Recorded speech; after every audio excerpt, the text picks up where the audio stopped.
Oktyabrın 1-dən ABŞ-da federal hökumət maliyyələşmə böhranı səbəbindən bağlanıb. Bu, 2019-cu ildən bəri ilk, ümumilikdə isə 15-ci shutdowndur. Respublikaçılar maliyyələşməni 7 həftəlik uzatmaq istəyir. Demokratlar isə səhiyyə subsidiyalarının uzadılmasını və imkansız ailələr üçün dövlət sığortasına edilmiş ixtisarların ləğvini tələb edirlər. Razılaşma əldə olunmadığı üçün senatorlar Konqres binasından qeyri-müəyyənlik içində ayrılıblar və bağlanmanın nə qədər çəkəcəyi bilinmir. Təxminən 750 min federal işçi məzuniyyətə göndərilib.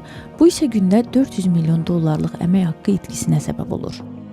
Əsas xidmətlər, sosial təminat, fiziki məhdudiyyətli və yaşlı insanlar üçün dövlət sığortası, hərbi xidmətlər və hava nəzarəti fəaliyyətini davam etdirəcək. Amma pasport müraciətlərində gecikmələr, hava səyahətində ləngimələr və yeni elmi tədqiqatların dayandırılması gözlənir. Milli Sağlamlıq İnstitutu yeni xəstələri qəbul etməyəcək. Dövlət orqanları isə dərmanlar üçün yeni müraciətləri donduracaq.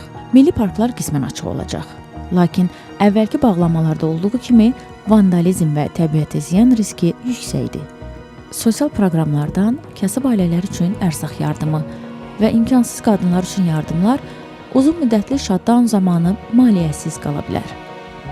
ABŞ-ın Azərbaycandakı səfirliyi bildirib ki, maliyyələşmənin dayandırılması ilə əlaqədar sosial media hesabları yalnız təxirəsalınmaz təhlükəsizlik məlumatları ilə yenilənəcək. Pasport və viza xidmətləri isə imkan daxilində davam edəcək.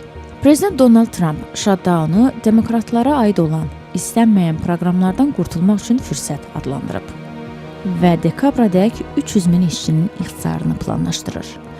Təhlilçilər xəbərdarlıq eləyirlər ki, bu dəfəki qapadılma əvvəlkilərdən uzun çəkə bilər.